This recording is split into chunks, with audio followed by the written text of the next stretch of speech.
Hello students, आज हम बात करने वाले हैं हमारा जो 10th क्लास का नेक्स्ट चैप्टर है, वो चैप्टर है केमिस्ट्री का चैप्टर नंबर 7। वो है वो आपका atomic theory, periodic classification and properties of elements. तो हमने 5th और 6th चैप्टर पढ़ा केमिस्ट्री में, उसके बाद 7th चैप्टर है। अब ये जो अपन बात करेंगे एटॉमिक थ्योरी की, तो एटॉमिक थ्योरी के बारे में मैंने आपको 9th क्लास में भी पढ़ाया था एटॉमिक थ्योरी, लेकिन वो क्या है, वहाँ पर सिर्फ क्या था, थोड़ा शॉर्ट में थी। अब ये डिटेल में है पूरा, और यहाँ पे आपका पीरियोडिक टेबल भी है, तो अपन इस पर बात करते हैं। तो एटॉमिक थ्योरी में सबसे पहले हमें ये चीज़ समझना जरूरी है कि एटम क्या है एक्चुअल में। हम जानते हैं कि एटम जो है वो इंडिविजिबल है, मतलब उसको हम क्या नहीं कर सकते, उसको हम और डिवाइड नहीं कर सकते, है ना।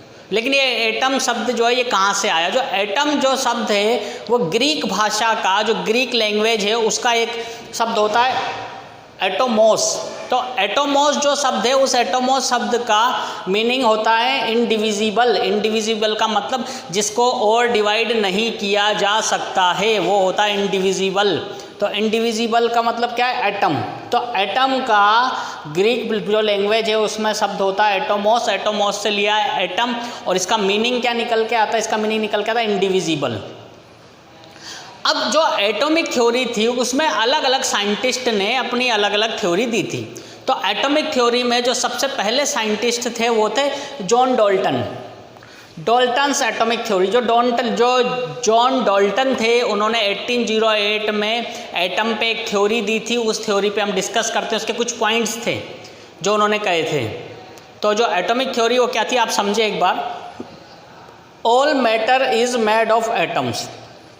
जितने भी मैटर हम लोग देखते हैं, जितनी भी चीज़ें हम लोग देख रहे हैं, वो सब किससे मिलके बनी हुई है? वो सब बनी हुई है एटम से मिलके। एटम जो है उससे मिलके हर सब्सटेंस और मैटर बना होता है।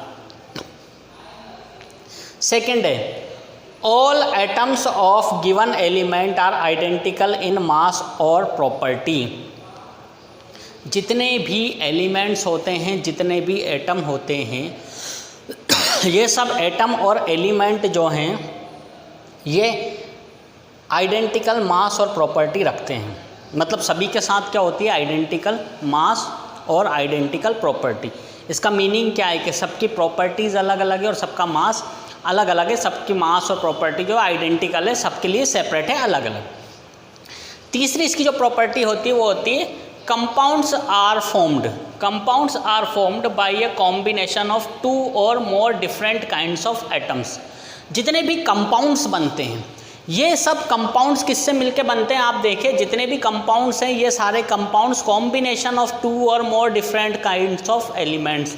ये जो जितने भी कंपाउंड्स होते हैं ये अलग अलग टाइप के एटम्स से मिलके बनते हैं। मतलब अलग अलग टाइप के, 2 या 2 से ज़्यादा, 2 और मोर, 2 या 2 से अधिक। तो 2 या 2 से ज़्यादा एटम्स जब आपस में क्या होंगे, मिल जाएंगे तो कॉम्बिनेशन बनाएंगे, और कॉम्बिनेशन बना के वो क्या बना देते हैं?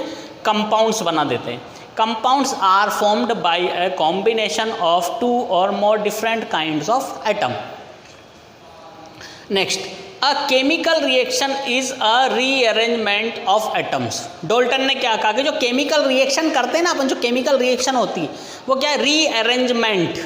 रीअरेंजमेंट का मतलब क्या है? दोबारा से हम उसको क्या कर रहे हैं? अरेंज कर रहे हैं।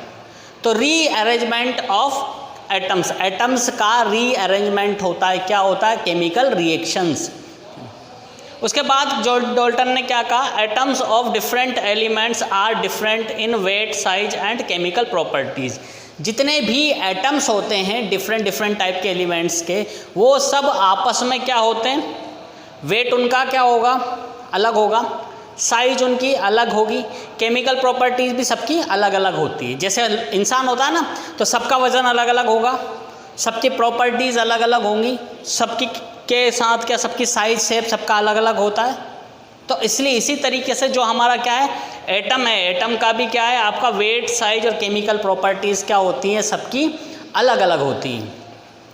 तो आप वापस से एक बार समझना, जॉन डाल्टन ने क्या कहा? जॉन डाल्टन ने कहा कि जो भी मैटर है, जितने भी मैटर्स होते हैं सब एटम से मिलके बनते हैं, पहली चीज़। दूसरी चीज़ उन्होंने क्या कही कि जितने भी एलिमेंट्स हैं, सारे एलिमेंट्स जो हैं एटम्स के, वो क्या करते हैं, मास और प्रॉपर्टी, सबकी मास और प्रॉपर्टी क्या होती है, आइडेंटिकल होती है। आइडेंटिकल का मतलब क्या होता है, सबकी अलग अलग होती है, आइडेंटिकल मास और प्रॉपर्टी। जितने भी कंपाउंड्स बनते हैं तो सारे कंपाउंड्स क्या होते हैं, दो या दो से अधिक, टू और मोर एटम्स आपस में क्या करते हैं, रिएक्ट करते हैं, और रिएक्ट करके क्या बना देते हैं, कंपाउंड्स बना देते हैं। फोर्थ पॉइंट में अपन ने क्या किया कि जो केमिकल रिएक्शन है वो क्या है, रीअरेंजमेंट है, मतलब आप इनको अरेंज कर रहे हो आपस में। और पांचवा है डिफरेंट, जितने भी एलिमेंट्स हैं सबका वेट, साइज और केमिकल प्रॉपर्टीज़ अलग अलग हैं। तो ये सारी चीज़ किसने कही थी, ये सारी बात कही थी जॉन डाल्टन ने।